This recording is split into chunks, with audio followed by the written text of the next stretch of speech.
everyone, it's Alyssa coming at you with another slow fashion video.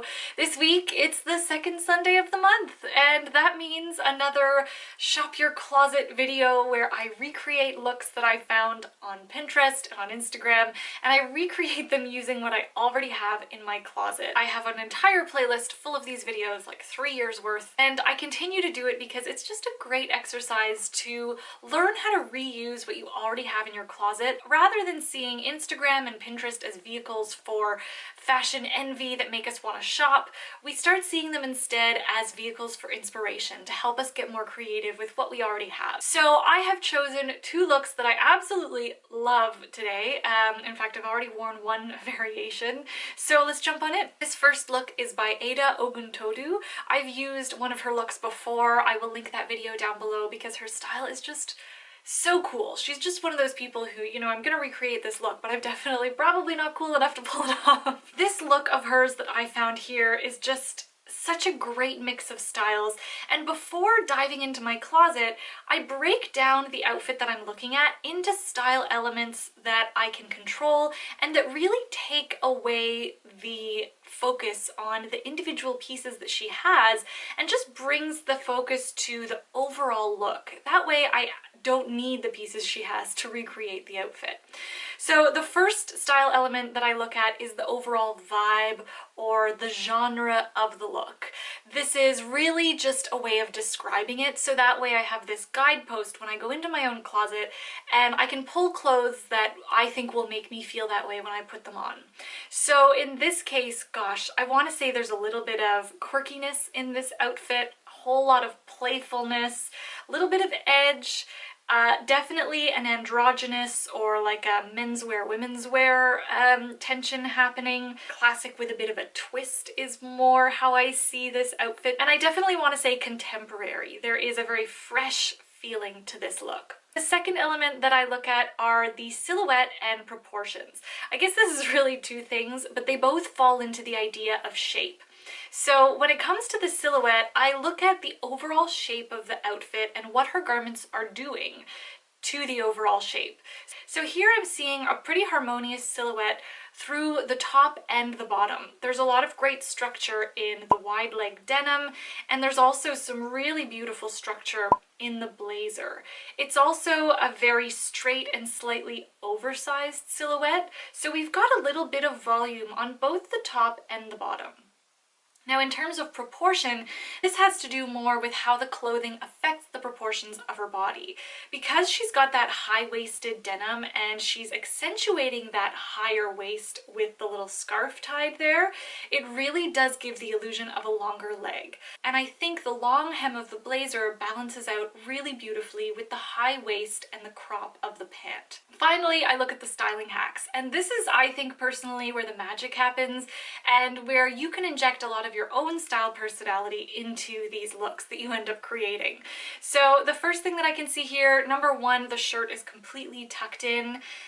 This might seem like the most insignificant thing, but I really think the way you tuck your shirt has such a huge impact on the overall style vibe. The second styling hack, which I love, that is mixing styles. So she's mixing a very casual wide leg denim and tee with the sharp polish of a blazer and a black patent pointed mule. So there's definitely a mix of almost professional, structured, polished clothes with clothing that you would wear more on the weekend. And it looks like she's tied the scarf just on her 2 front belt loops. I still don't know if I love this or not, but I thought it was an interesting way to make use of a scarf that is perhaps too small to go all the way around your waist, but you still want it integrated into your outfit in that way. And finally, she's accented this whole ensemble with just like a totally wacky bag that, I'll be completely honest, would have, you know, 0 utility in my life,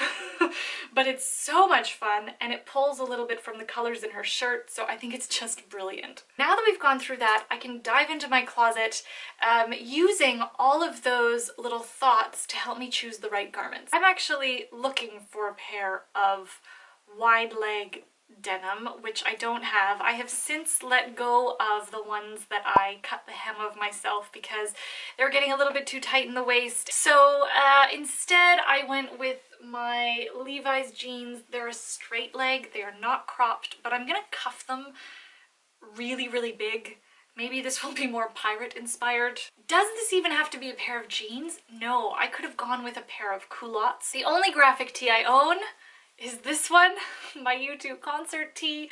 It doesn't have those beautiful colors like hers does, but that's okay. I think you don't even have to have a graphic tee. You could just have perhaps a light sweater or a camisole or something with a print even. What I am missing with this blazer though is that beautiful harmonious proportion. This falls a lot shorter on me than Ada's blazer does on her, so I don't think I'm gonna have that really cool length and oversize effect, but you know, there are worse things in life. I have this little silk scarf that I found in a thrift shop in London. I don't know how I feel about putting this on the first two belt loops.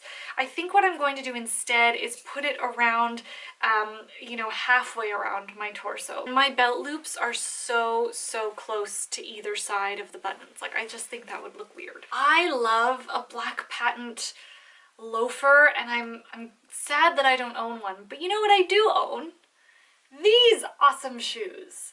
They're not black, they're not, you know, a cool pointed mule, but I think they are equally cool. Why am I walking away? I have nothing else to find. Oh, yes, I have a purse. I don't have anything half as wild or interesting. But I do have this, my nice gold clutch, which doesn't really provide that pop of color, but it does have that same unstructured quality, which I think is really important to offset the structure of the blazer and the pants, and it does tie into my scarf.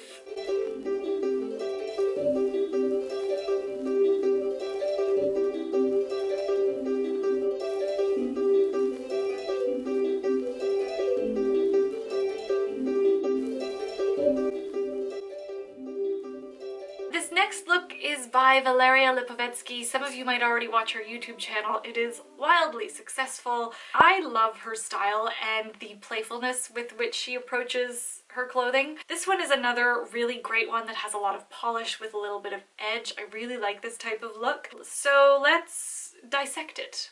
That sounds a bit weird. Maybe dissect wasn't the right word. So looking at the style vibe here, I think this is another really great mix of edgy but very classic elements, and this one has a little bit more of that kind of borrowed from the boys look. When it comes to the silhouette and proportion, it's not as dramatic as our last look. The silhouette, however, is pretty homogeneous up and down. We've got that great structure in the blazer. The silhouette here on the bottom half is still a little bit more relaxed than in our last look. In terms of the proportions, they're fairly similar in the sense that the blazer, being oversized, has a nice long hem and really balances out the higher waist in the jeans. So depending on whether you have a short torso or a long torso, you're going to want to adjust the hem of the blazer and the waistline of the jeans so that you still achieve that balance. And for the styling hacks, I think there's quite a few going on here. Again, we've got that juxtaposition of styles. It's definitely not as obvious as in our last look. The shirt is tucked all the way in, which gives us that nice timeless and classic vibe. But the most important and obvious styling hack here, in my opinion, is the layering. She's got 3 layers going on, so likely a very fine turtleneck underneath, the button down on top, but another styling hack with that is that it's not buttoned all the way up and it's not left completely undone. The key here to recreating this look is to make sure that the 2 underlayers are a bit lighter and that your blazer or your third piece is a little bit more oversized to give you that extra room and comfort. The coordination of her boots with the turtleneck, and they're both black, they're both very contrasting with the rest of the outfit, and I always find a stark contrast is what lends to an edgier look. For the denim with the ripped hem, the only pair I have patches on the knees, but I feel like the ripped hem is quite important because that's what's going to contrast with like the rest of the entire look. So I'm actually wearing those jeans today. Here we go. Here we go. I have all 3 pretty easily. Simple black turtleneck, simple white button down. Ooh, that was probably very bright for you. And an oversized gray blazer. No, it doesn't have checks. Hers looks like it's double-breasted, which I actually really love. But this is still oversized. I'll still be able to layer it comfortably. And what I loved especially about this look is that it's really comprised of so many classics. My boots aren't as chunky as hers, but they still have a nice kind of edgy, angular silhouette to them, and they are black, so that means I'm gonna get that matching contrast with my turtleneck. It's hard to tell what kind of glasses she's wearing, but these are mine that I wear almost every day. They're also very dirty. I feel like you can tell how dirty they are. Anyway.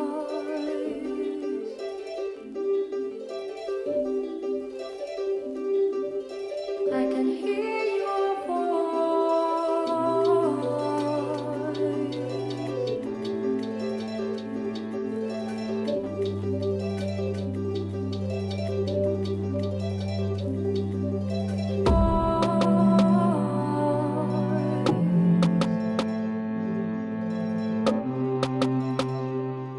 So that is what I have for you today. I hope you enjoyed this video. Let me know if you thought these looks were a hit or a miss in the comments below.